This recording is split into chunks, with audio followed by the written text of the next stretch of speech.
Dumelang and welcome to it. It is Monday Night Football on Soweto TV. Lina lagake kamohelo mbata, and we bring you a roundup of what's been happening in the weekend. There wasn't too much football, two big games to focus on, so we'll get into those. But I don't want to go anywhere without letting you know about that hashtag. It's MNFonSowetoTV. Guys, please use it. You always talk during the week when we post the clips. We want you to speak to us during the show. I promise I will read out the best tweets. I'm not alone. Of course, I have my panel, and this time we are bringing in someone new, but someone who knows what it takes to be a champion, having been one with Orlando Pirates, captained them between 2004 and 2003 rather, and 2004. Edelbert Dinya, thank you so much for joining us on Monday Night Football. Thank you, Cam. And of course, I have from Sokala Duma, the one, the only, Mazola Mulefe and John T. Mark. I still love those shades. Are those prescription, John T? Yes, they are. You have bad eyes? You cannot have them. Okay, that's fine. I'll just poke out the lenses. Not too bad. Probably the best in my family. Oh, really? Yeah. Let's talk about your sight then. What did you see today at Supper House? You were there to witness. I could see everything very clearly because I was wearing these glasses. I sat good. there in a perfectly socially distanced room. With All right. chairs separated, as Danny Jordan revealed in inverted commas, because it was actually revealed over the weekend, really, that Patrice Motsepe is being backed by SAFA to be the next president of the Confederation of African Football. They apparently had until Thursday to submit the papers, and he said that his people were in Cairo, which is CAF's headquarters, as he spoke, to deliver the papers to submit the application for backing Patrice Motsepe. Apparently in September, CAF announced or sent a letter out saying they are having elective congress in March in Morocco, March the 12th, I think, next year, and that's when it will be decided who is the next CAF president, and it was the surprise really was that Patrice Motsepe was not there in any, even in the form of a Zoom voice message or not even a hologram. Not even a hologram. Danny Jordan did say that Patrice Motsepe is in quarantine. He's been traveling somewhere. I'm sure he's a very busy man. Right. With his various businesses, but I thought they could have at least had him say something. He's the one they're putting forward as president. Of course, even like a recorded message or something like that. Not a word from him, but there were words from Nigerian Football Federation President Amaju Pinnick, who endorsed Motsepe to the extent that he said he's 100% certain Motsepe will be the next CAF president. Wow. And then there was also Isha Johansson, who is the president of the Sierra Leone Football Association, who also gave a very nice endorsement of Patrice Motsepe. So there are players, big players in Africa backing him, but if it's just and there was also the Botswanan football president, but if it's just those three, it's clearly not going to be enough. So we'll have to wait and see how much traction Motsepe's campaign can get for sure going forward. Okay, well, Mazola, I mean, it's fair to say the man has overseen a very successful, the most successful period in Mamelodi Sundowns' history. What can he take to CAF? Yeah, if throwing money at it is overseeing the success, I suppose. But can he throw money at the CAF situation? I mean, that's the question, because I mean, Patrice is very busy. He's a very busy man. Even you hardly ever see him address certain maybe events at Mamelodi Sundowns. I don't know to what extent really you could say he's hands on. Given all his many hats. Yeah. But my question has always been when the story broke over the weekend was that will he have the time? Right. To be able to run African football, as it were.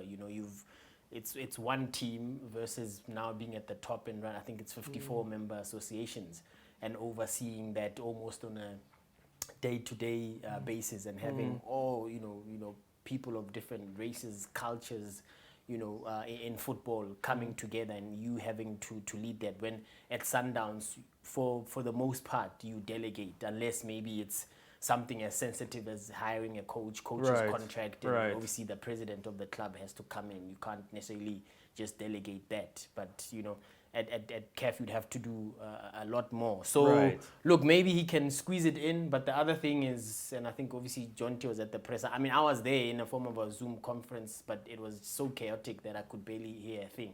So I didn't really catch much of what the people who were there, which is, the Minister of Sport, Natim Tetwa and Danny Jordan, were actually saying about the whole Patrice Motsepe CAF presidency thing.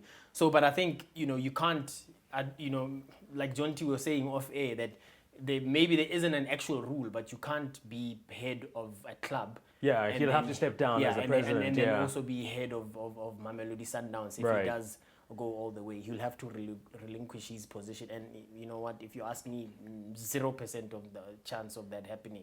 Of him moving away from... What would Sundowns be without Patrice Motsepe? No, for sure. But is it not just stepping down as the president of the club? Yeah, I suppose. But, I mean, from what I understand, he might not be there on a day-to-day basis. But, for sure. So if he isn't around, who's going to sign off on, big deals or hire this coach, hire that coach, approve the sale of that player, when he's kind of stepped down and focusing on CAF, So... Yeah, I mean, there's a lot to explore there in terms of that. But I think also what they want is probably his business acumen as well. For sure. It could bring CAF a lot of money, but is that enough? I mean, 54 member associations. So far, he's only got the backing of 3, well, 4 if you add his own South African association. But you need, there are 50 more to try and maybe convince half of that to vote for you next year. For sure. Eddie, I mean, is this the time where we need a ceremonial president, or does African football actually need a hands-on president, someone who's going to be able to hit the ground running, someone with so many interests, so busy, and, you look at today, it was this beginning of an election, so to speak, and the candidates couldn't even show face. No, it's actually very strange. But you know what, if you want to look at it, we look at it this way, that Sundowns, what they have done in terms of playing football, I think for Patrice, I think it's let him expand his footprints, right? So that at least we see exactly what he can do for African football, because we have seen already what he did for Sundowns, which was very good. So now I think as for the whole of Africa, I think let's see exactly what he can do. Okay, so obviously you guys are saying that he needs to get a lot more people on board, but what is, why back Patrice? I mean, if you are these other federations who need convincing, what is the convincing that it would take? The interesting aspect of it as well is that Danny Jordan is obviously currently a vice president in Ahmed's administration. So he's effectively gone against Ahmed in backing Patrice Motsepe. Right. He did say at the press conference today that he had called Ahmed and informed him and got some response saying noted, sort of thing. That's what he said. It was a text message conversation. But Ahmed is obviously also at the moment, Danny Jordan mentioned, is still running for president again for re-election. There is sort of a court case pending against him, I think, and there is a possibility of him falling out of the race. And I don't know if the hope or the thought from SAFA and the other federations they've teamed up with is that maybe he falls out, all those countries that were going to back him then move over into the Motsepe camp. Or whether they're just going to try and lure people away from him and other candidates, and they're confident they're going to be able to get a majority. But it's a tricky political game. Yeah. There's also talk, I think, that FIFA want Motsepe in the role. That's all just conjecture at the moment. But, it's an interesting thing, and we just have to wait for March and the elective Congress, I guess, at the end of the day. And we'll see how the campaigning goes in the meantime. I guess to his credit, he would kind of clean up the office as far as a person is concerned. Because Ahmad's, getting detained in France. He's got a lot of scandals, too many scandals for the African football president. Yeah, I guess Patrice will come and elevate the role a little bit. Yeah, I mean, if you talk about integrity tests, you fly that with flying colors, I would assume, given his role, here in South Africa in terms of what he does, the humanitarian side of it, and also as a businessman, billionaire, all of that ticks all the right boxes, which is why I was saying earlier, I think if for anything else, you know, they are after what he could potentially bring in terms of revenue and, you know, financial boost, so to speak, for CAF. But, you know, in terms of expertise and experience at that level, you know, running CAF, running Sundowns, chalk and cheese, you know. Yes, Sundowns, big institution, 50-year history or whatever, but he's only been there since 2004 when he, you know, became the majority shareholder. Yes, there's been plenty of success, but you cannot, you know, leave out the fact that he is throwing money at it. You know, I mean, I think there was a Forbes story that he spends around 100 million a season plowing into Sundowns to get the players, and just on this season alone, they might have already gone past it, because if you count from the 14 signings that they've made, okay, some of them free agents, but some of them big money paid there. So from that point of view, you'd have to wonder, and you know, football politics. For sure. Yes, I'm sure he's involved in the politics in business as well, so he understands it from that front. But football politics and, you know, the business side of politics again, chalk and cheese, things that are a little bit different. So let's see. It will be an interesting one, but I think it will be very tricky to convince, especially the North Africans, to then vote for him. But Danny, I think, mentioned something about canvassing and speaking to the North Africans about that, because most of the time they have the swinging vote as well, you know, up in North Africa. So let's see. He did say he's going to Morocco to speak to the Moroccans. Ah, okay. There's also, I saw some conjecture on social media about the fact that maybe Motsepe put Pitso in Cairo, or helped facilitate that move to Cairo, so Pitso can have a word with the, you know, can also have a word, you know, I don't know. Okay, well, we're going to get your thoughts on that one, things. because the tweets are coming in. Thank you very much for using that hashtag. And we're also going to start speaking to the weekend's football after we take a short little break. Monday Night Football continues after this.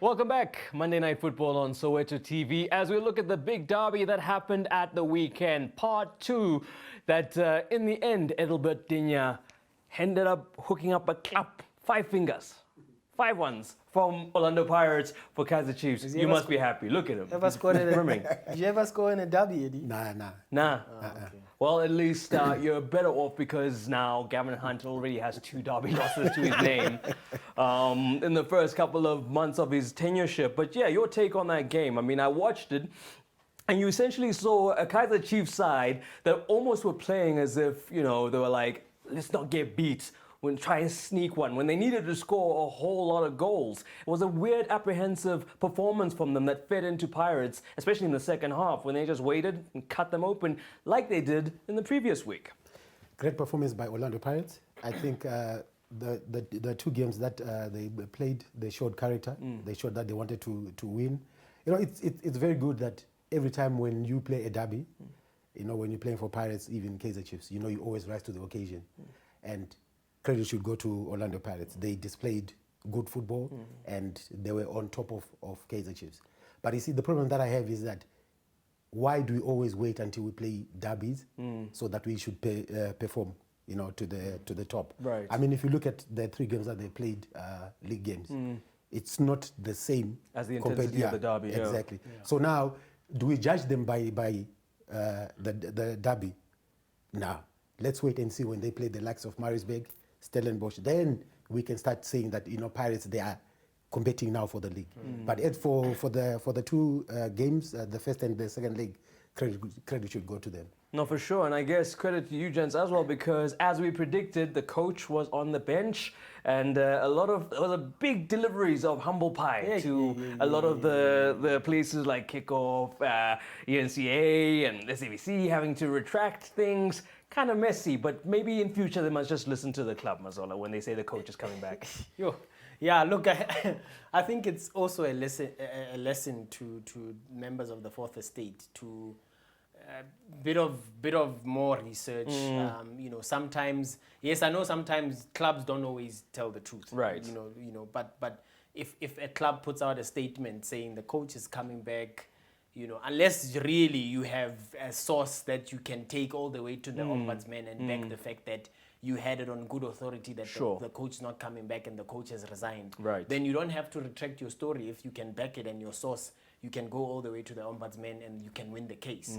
But because obviously the retractions followed, that suggests that the sources were not, you know, that legit or that top notch.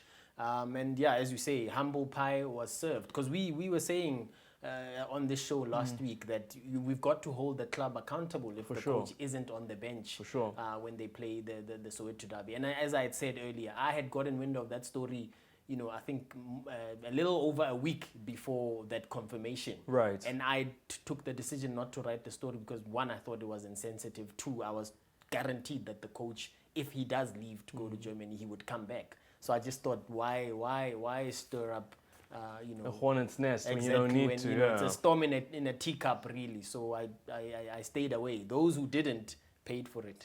Jonty, you didn't have to retract anything, did you? No.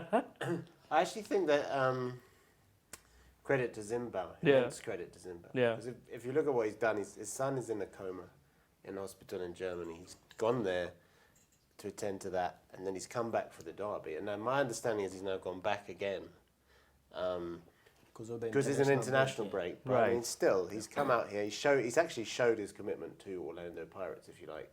I think with the emotional trauma he must be going through with his son in hospital, it's credit to him. And I think he gave quite a nice, heartfelt thanks after the game as well to the fans and to the people of South Africa who've wished him well. We asked him also after the game that why was it important for him to obviously come back? Yeah, when he didn't, especially given the situation with his son.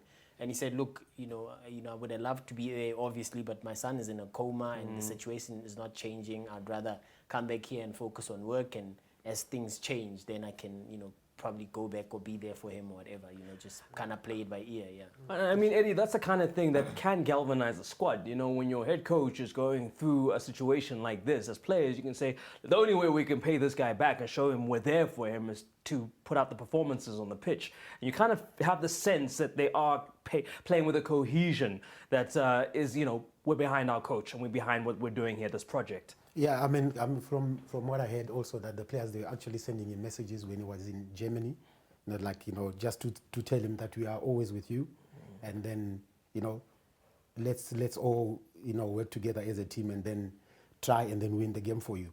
And also credit should go to Fadlu Davids. I think he's also an awesome assistant coach. I mean, we know exactly what he's done with Maritzburg United. And also he is also that kind of coach that knows exactly what the players needs, because he also played the game. So I think we should also give the credit to him. So, I mean, it's set up nicely now for Orlando Pirates to kind of make the most of the situation, because they're now in a final. We'll get to their opponents a bit later, but it is about this momentum that the coach has been given a mandate to go out there and be successful, been supported by bringing in good players, where the only other team is Mamelodi Sundowns, who can invest in such good players. And now, Jonty, it's almost as if they're saying, okay, well, here's your opportunity, coach. JZ has to kind of almost deliver on this MTN8. Yeah, I mean, the only thing I'd say about that is this sort of jinx of Pirates. I mean, they've gone longer than Chiefs without a trophy.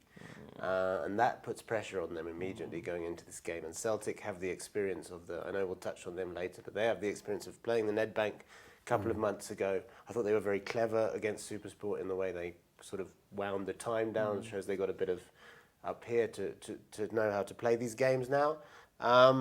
And I think that, that's the thing. Because Pirates have all the talent in the world, and they've got even more talent than they had last season, certainly, because they've brought in all these players, especially guys like Tyson and Hotto, who a Sussman must still be having nightmares about Hotto.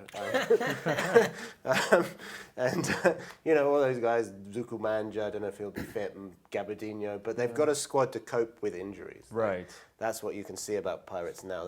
They were missing some key players. Chiefs, there was a sort of bit of banter where Chiefs fans were saying, we don't have Nurkovic. Pirates fans were saying, we didn't have Lorch, we didn't have Mango. Yeah, what are you complaining about? Stars, yeah. So I think that, they've definitely got the squad to win a trophy, and I think this is a fantastic opportunity for them, obviously, to get their season off to a flyer and really give them impetus going into the league campaign and the Nedbank Cup campaign, and obviously the also the CAF Confederation Cup.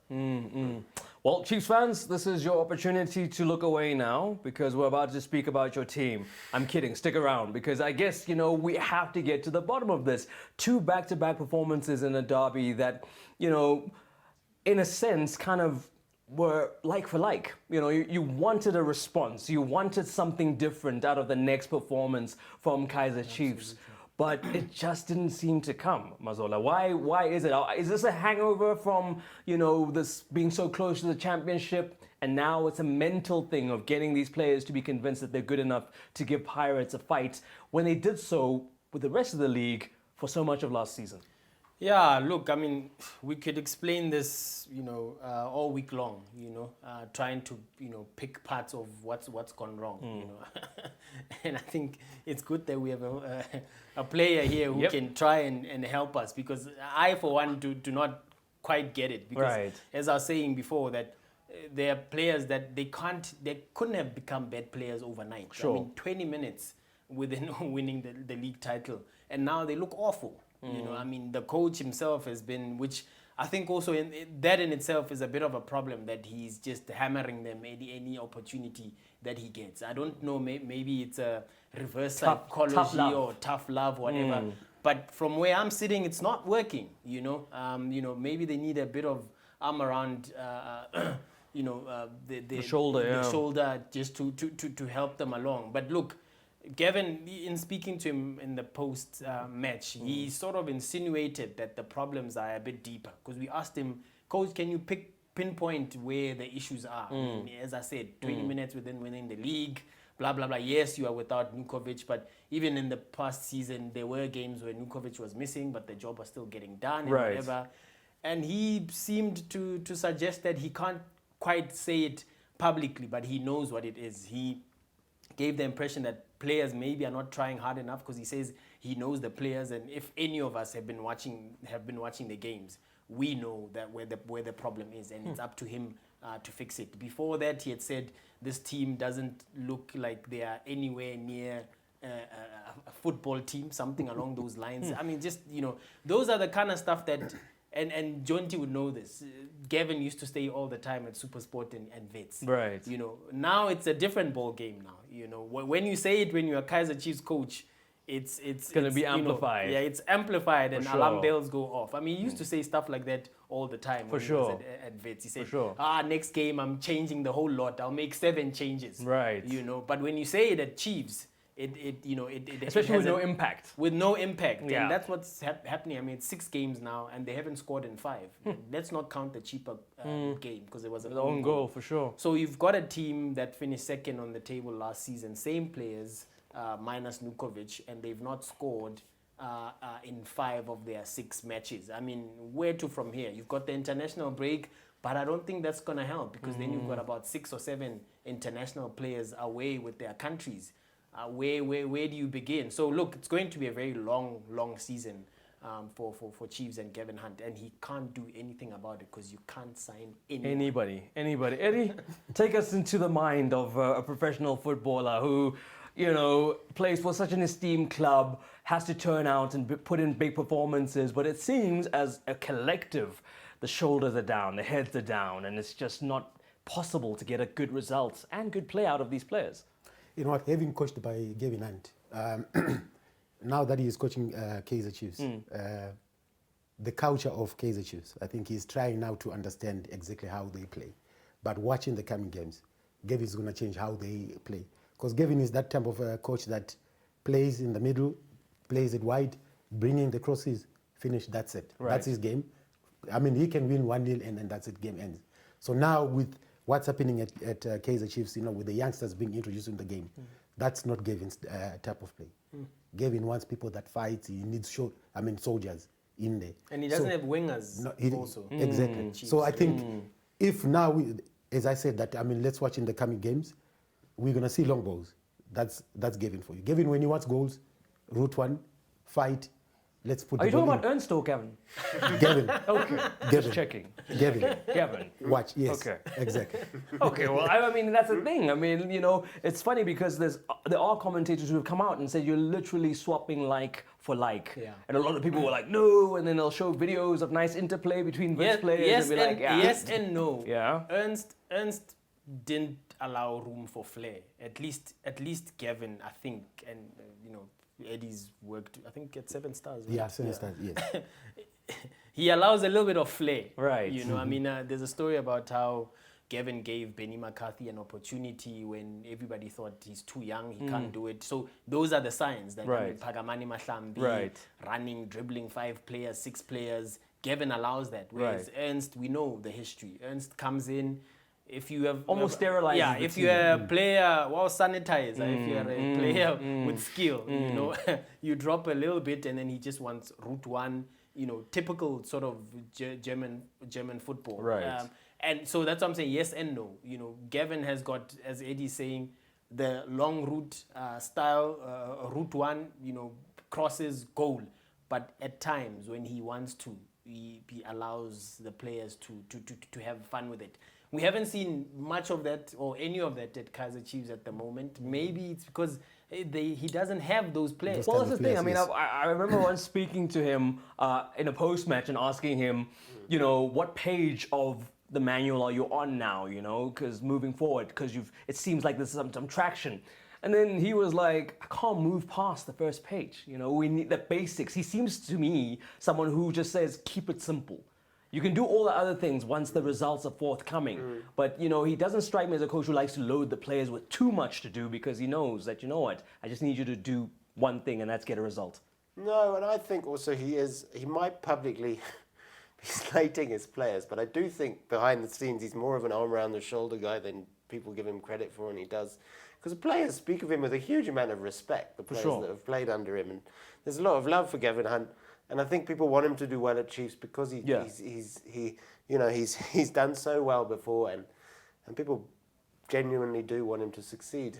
And it's been an inauspicious start, to say the least. What surprised me about that game was how impotent Chiefs were, especially in the first half. I mean, throw some bodies at Pirates, and if you concede a goal where you got to score 5, you got to score 3 anyway. Right. You know what I mean, just have a go.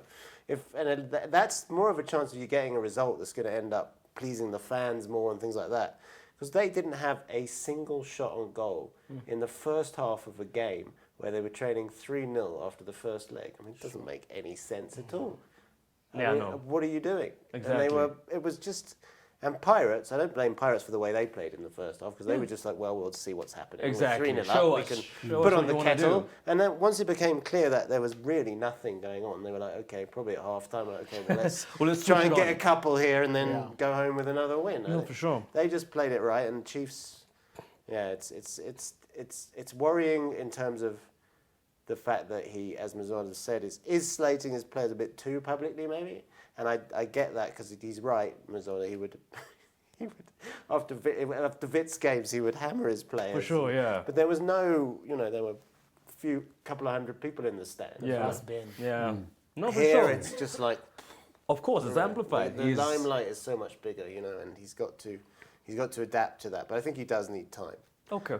Yeah. Let's see what is happening on Twitter. Black Q was writing, as long as Gavin still relies on players like Parker, Manyama, there's no way he's going to get good results. My advice, he must just start playing there. The likes of Lesako, Mashiane Ngobo, built from that once. Is it a regenerative time? But, you know, I understand the merits of that. You know, it's a nice sentiment. Give the young kids a go. But are the fans really about that? Are they going to be okay if the young ones go out there and lose 2-0? No, they're just getting experience. I don't see that happening. Now you just don't throw those kids. I mean straight away like Ngobo. I mean he's a fantastic player. Right. I mean I don't disagree with that. Yeah. But I think don't just make him play 90 minutes and things like that. I mean introduce him in the second half so that he gets used to the. Because you have to find that balance, don't you? Exactly. Because you can't put too much pressure on the youngsters, but at the same time, they must get enough game time to it actually count. Exactly. So that's why you need the experienced players that have been there, that knows exactly what's at stake. I mean, if you look at last season, 20 minutes. I mean, they've been the champions, but then the last 20 minutes of the season, then they failed. I think those experienced guys, I think if he can use them and then slowly introducing these youngsters, I think it will be a different story. But now if you put on the youngsters to say you want to get results with that. I think Ajax was the team that did that when we were still playing there. I think it was 2001 when we introduced the Steven Pienaars, Sean Potgieter's, and the likes. But now with Kaizer Chiefs, it's a big club. They need results. So I think introduce them in the second half. I don't know, because I feel like if you are good enough, you're old enough. You know? That is the sentiment. Yeah. But does that apply here? And I think to some degree it does. Look at the situation, you know. And I don't want to, go, exaggerate and make the Chelsea example with what Frank Lampard did and whatever. I know the quality we can't really compare, but it's a similar almost situation where you have a transfer ban and you can only really play the kids, especially if you still have the veterans there, but they look tired, they look exhausted, like they at the beginning of the season. Yeah, at the beginning of the season, they look like they've already played 30 games. For sure. And you've got the young kids who are brazen, and I don't think he's throwing them all at once. I mean, he's only really had 2 young kids as starters in Ngobo and Bloem. Jabulo. Yeah. Yes, he's played Happy Mashiani, more regularly as a sub. Sifama has come in and Lisako as well. He's sort of introducing them gradually, and he has spoken about that last week. I think it was in the build-up to the derby, or after. It was after the cheaper game in the build-up to, I think, another derby or one of the games. And he was asked about, are you rebuilding? Is this a perfect opportunity to do that? He said, I get it. This club, you don't have the time to do this whole rebuilding thing. It's about now. I get that the supporters want results now, but yes, they've got to understand the situation. I also came in knowing what the situation is with the FIFA ban. I'm going to blood in the youngsters here and there. I can't just throw them I'm going to find a blend. And I think he's trying to do that. It's just that the veterans are so poor. Let's call it what it is. Right. 5-6 games in, the guys look like they've played 30 games already, look at that game, what Jonty is saying about there's a 3-0 deficit and you are playing like you are playing for a draw. I mean, yeah, no, for sure. Unreal. I'm sure a lot of Corsi fans would have looked at that game and thought, listen, we can't sustain this for the rest of the season because, where are we going to end up after that? So let's hope that he can turn things around. After the break, I'm going to come back directly into your tweets. We've got some great impressions coming from you. Monday Night Football on Soweto TV continues after this.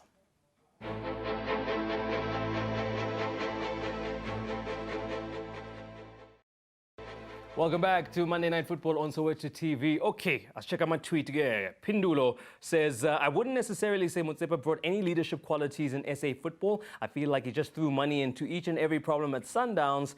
The show is a breath of fresh air. Thank you. Oh, that's so sweet. And they agreed with you there. Another tweet says, don't you think Motsepe will attract investors to the Confederation? Mrs. Motsepe and the foundation can look after Sundowns. If you're only tuning in now, we were discussing that, of course, there's this big push behind a couple of federations, most importantly, SAFA, behind Dr. Patrice Motsepe becoming the new president of CAF in 2021. So those are just some of your impressions. Keep them coming, that hashtag of MNFonSowetoTV. Okay, before we move to the other game, I just want to know, with Samir Nukovic, obviously that's the big player that Chiefs could do with.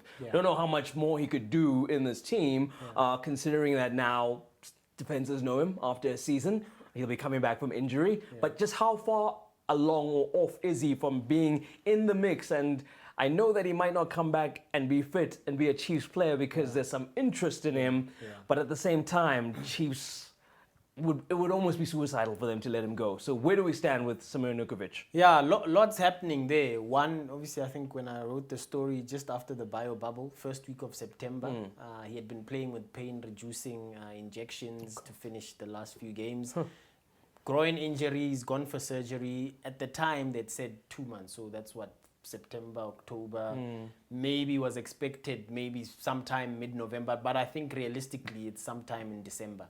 Maybe we could see him before the Christmas recess. Right. But on the other hand, maybe we might not, because there's interest obviously from the Gulf region, including Al Ahly, for Samir Nukovic. And Chiefs were already angling at getting Bradley Grobler as a replacement. But at the time they were hoping they could overturn the FIFA ban, which Sure. which obviously didn't happen. And SuperSport were like, we're not selling because obviously you can't buy, and even then we would be out of time to find a like for like replacement. But look, I think if there's big money for Nukovic, Chiefs would be silly not to take it. I mean, if there's big money, regardless of whether the team is struggling up front, you can always rebuild with that type of money. The numbers that have been thrown around, I think also the players ahead might have been turned already in terms of what the numbers, it's telephone digits from what's obviously we've reported and what several other publications have reported as well. Okay, well, I'm sure Amakosi fans will be watching that one with very, very close eyes just to see what happens as far as whether they're going to be strengthened by his return or weakened by his departure, and strengthened, I guess, as far as the coffers are concerned at Kaizer Chiefs. Let's turn our attention to a failed defense of their MTN8 title for SuperSport United, going down 1-0 at the weekend to lose 2-1 on aggregate against Bloem Celtic. Bloem Celtic, good news story. Once again, we're seeing John Maduka just being very pragmatic in his approach, and in the end, being able to eke out another result, Eddie, with a bunch of players that, many wouldn't say can walk into the top 3 or 4, but they're getting it done. I mean, if you look at the Kaitano Tembo's comments before the game, he's been complaining that he's been playing week in, week out. I think he said he's played 5 games in 15 days. Right. And then now he decided to rest seven of his players. So I don't know whether it was just a mind game that he was trying to play. But then Celtics, I mean, they know exactly that they've been in the Cup Nedbank last season, Cup finals. And now this is their only time again with this Cup MTN8 that they need to get into the finals. And then they came into the game, they did exactly that. They played so well, they had a game plan. And I think John Maduka is taking over from where Siema left. I mean, it's the same type of football that they are playing when Siema was there. So I think that is working for the Celtics. I think also, when they play Pirates in the finals, I think it's going to be a very interesting game. I mean, it's so nice and refreshing to hear that, John T. A club that has a blueprint, that where, if a coach leaves, the other coach comes in, the identity of the club is not lost. But, you look at that game, SuperSport had many chances, even within the first minute, from Jamie Webber to get on the score sheet, and especially when you're away from home, try to just at least pull it in your direction. Yeah, I mean, I don't think there's too much for SuperSport to be disheartened about. I mean, they've won the last 3. Oh, sorry, not won the last 3. They've been in the last 3 finals, right. 1-2. Yeah. They really played quite well, I thought. I mean, from the off they were at it. I thought it was a much better game than the derby overall because SuperSport went for it, unlike Chiefs. SuperSport knew they had to score a goal and they went for the goal. And like you say, 45 seconds in, Jamie Webber, that goes in the top corner. You've got a whole different game. For sure. Celtic played with so much heart, though. I think they're really playing for their coach. They're really playing for John Maduka. I was really impressed with Lucky Beloy in front of that back 4, just fighting for every ball, getting back, making tackles, getting up. And they really did show a lot of heart and push and obviously took their chance really well. I mean, it was an opportunist goal, if you like. Yeah, for sure. Kenya taking a quick free kick, Letsualo finishing as he does. But they've got that. They've got Mabena, they've got Letsualo. They can finish. They can get the odd goal, and that's kind of what they tend to win by when they win games. And I think they are a side that can cause Pirates some problems in the sense that they will. Pirates will have to fight as well for this win. They won't just be given it on a silver platter. For sure. And as I said, SuperSport wasn't really Grobler's afternoon. He fought hard, he always does, but it wasn't really his afternoon. I was quite impressed with the young right back Phillips they got from Wits. I think he could be a very useful player for them this season. But also I think in the midfield, Mokoena, he did okay, but he tended to take... He tends to try and do a Zidane into the top corner from 45 metres a bit too often, I think. I don't know. It's like he scored a great winner for them against Leopards, I think, and then he just decided he was going to try and do that every time he got the ball for a bit of the game. So I think he could have just chilled out, because he's a talented passer with the ball. They should have just... They were a bit... In the sense that going for a goal is one thing, going for punts from long range that many times is another. So I think they could have balanced it out a bit more. But Celtic have every chance of beating Pirates for me. let's talk about that final. Now that it's set, I mean, you have a Celtic team who seem to be so well coached that they understand the strengths of the other team and allow you to kind of explore those, do what you want, but when we play to our strengths, we're going to punish you. Yeah, I think it also goes back to what Eddie said earlier about Pirates, that, is it enough that they pitch when it's the Soweto derby right. and they score 5 goals in the Wouldn't you like in a WA? NetBank Cup, MTN8 Cup final to exactly. a derby? And also you look at the games that they've played against Amazulu, Stellies, and Celtic. They did play Celtic a few days before the derby, winning that by a solitary goal. Right. But their performances were not convincing. Sure. They are blowing hot and cold. You think when they play against Chiefs superstars. So I think Celtic can take advantage of that definitely, because Celtic usually they pitch in every game almost. Yeah. They proved they did it when Khompela was there, when he left, and Maduka and Siema were co-coaches. And even when Siema left and Maduka was left alone, I mean, for me, they were one of the teams that were quite impressive in the bio bubble, and obviously reaching the final of the Nedbank Cup. They've reached another final in a space of 2-3 months yet again.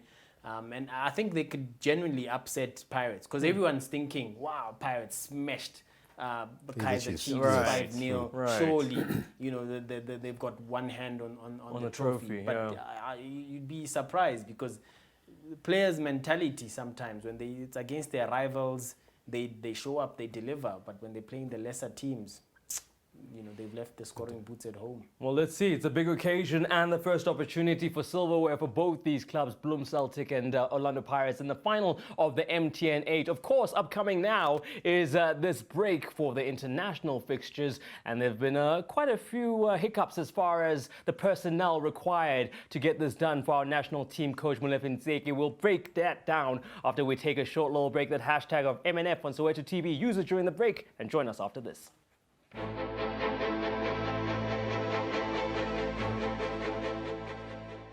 Welcome back to Monday Night Football on Soweto TV. That's the hashtag. You take the hashtag and you put it in front of it, and then, you can chat with us here on the show. Let's talk now about Bafana Bafana, who go into 2 critical games against Tome and Principe.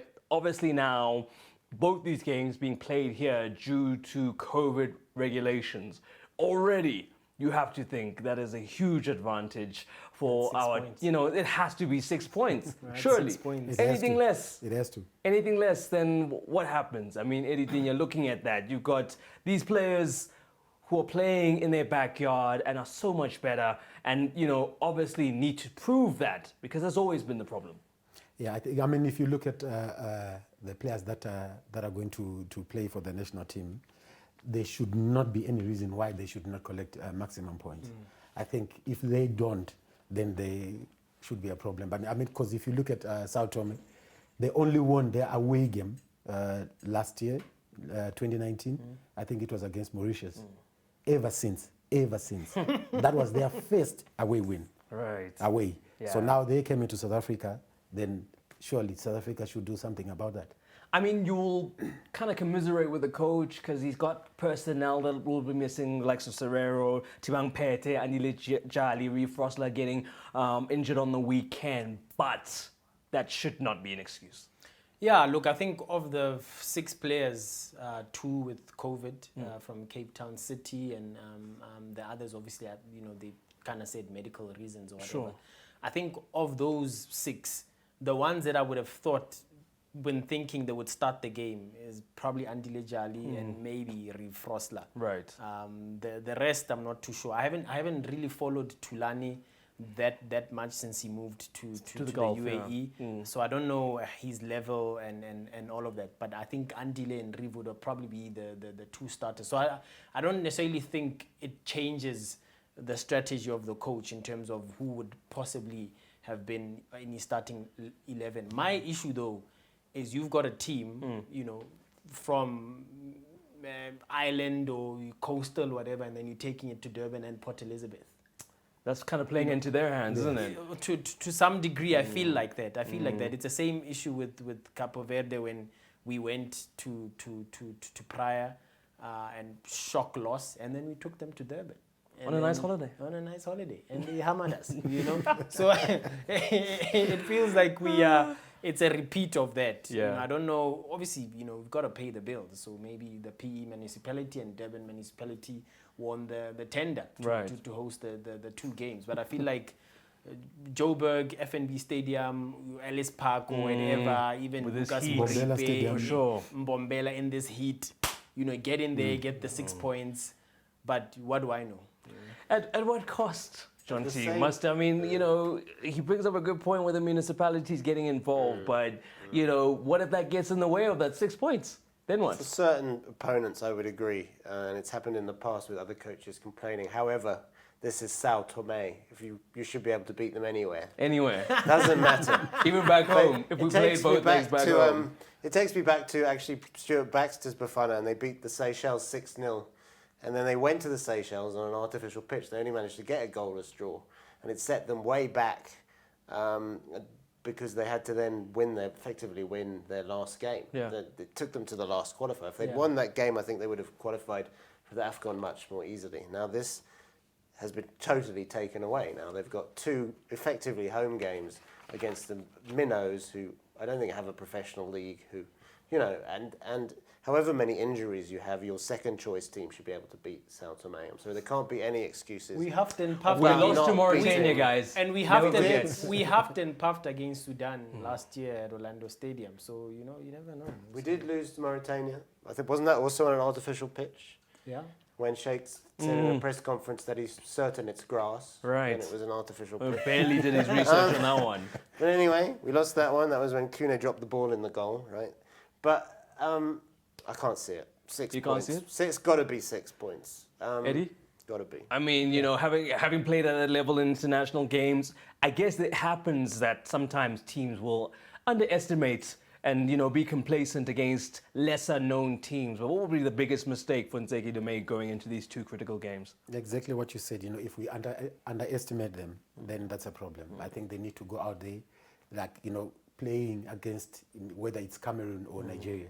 They need to have that attitude that, listen, as much as we know that this team is, I mean, this country is probably 115 in the Somewhere African, there. yeah, somewhere Somewhere there. in the triple So we digits. just need to go out there, do our best. Let's get maximum points, because otherwise, they will be in for a shock. We wait with bated breath. No pressure, Coach Ntseki. I mean, you know, obviously that's something that needs to be done. I mean, the nation is asking for 6 points. Please, deliver. That's all we ask. It's not a crazy request, is it? But let's talk very quickly because at the end of the month, obviously, is the transfer window being shut, and there's still stories around players kind of moving around. We touched on Nukovic, but another big one, especially for Sundowns fans, is the future of Gaston Sirino. Any clarity? I mean, we kind of hear that there's a tug of war between the 2 parties. One doesn't want to let go, the other's like, we can put a couple more dollars in there. Where do we stand on that one? Yeah, that's a crazy story and like just weird. Like, you know, and I almost feel like, you know, there could be some, you know, paid Twitter or whatever out there to distribute fake news about Sirino having signed a 3-year deal or whatever, because we had a lot of that over the last Couple of days or so. You know, I wrote a story where, you know, I think it was a Monday night, where just after the show finished, there were reports in Egypt that Sirino had agreed to sign a 3-year contract, and they, you know, Al Ahly were paying 50 million for Sirino to make the switch and whatever. And, you know, I don't like rubbishing stories, but the facts are Al Ahly did make an offer, but it came in at much lower, around, you know, between 16 and 18 million South African rands. Yeah. And the player does want to go. The player wants to reunite with Pitso Mosimane, but Mamelodi Sundowns aren't willing to sell, and they're definitely not going to sell for that amount for a player that just recently, as far back as June, signed a 5-year contract. So he's got a long-term contract. You've got to, you know, put in a little bit more effort in terms of the transfer figure.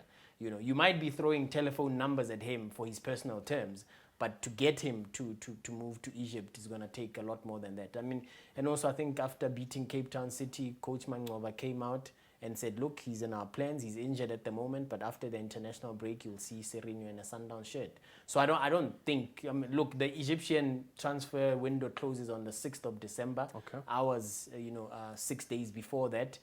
But I don't see it happening. I don't think we're in for any shocks. If anything, maybe in January or at the end of the season, but not this deadline. And you can take that to the bank. Take that to the bank and cash it. Let's talk about the London Pirates because they're being linked with a striker who plays for AS Vita. Now, some may say that probably if everyone's fit, Pirates don't need another striker. But now we've got, the injuries to Lodge, Mango's out, Zukamanja's also injured. I mean, do we need an import, Eddie Dinya, someone who's played on the continent for a club like AS Vita, or should we be going for something we know, a known entity? I think they do need someone like him. I mean, look at the situation, what's happening now. I mean, with Mango and Lodge, Right. I mean, injured, and now you need to have somebody that, okay, let's say a backup for all of those two. And he is a very good striker. Yeah. I mean, he played in Belgium, and it's the loan deal I'm hearing is being mooted. yeah, it So, is yeah. a long deal. I mean, if you look at last season, he scored before he got injured, about 40 goals during CAF Championship and CAF Confederation. So he is a very good striker, and he brings in the experience of playing overseas and of the African League. So they need someone like him. Let's And watch also that one and see how it pans out. But yeah, it could be a good reinforcement. Loan deal means that at least, they don't have to commit too much into the future. Gents, I'd love to engage you even more, but guess what? We're out of time. That's all the time we have for Monday Night Football. But make sure that you do catch us as far as being on the interwebs, our Twitter, and of course on YouTube. In case you mix this, just, tell your friends, let them know that we do exist. Twitter, YouTube, you can find us on the Front Runner Sports platform. To my panel, thank you so much for your time yet again. And of course, to everybody who at home has been participating using that hashtag of MNFonSowetoTV. We'll be back again next week. Please do join us then. Keep it on Soweto TV.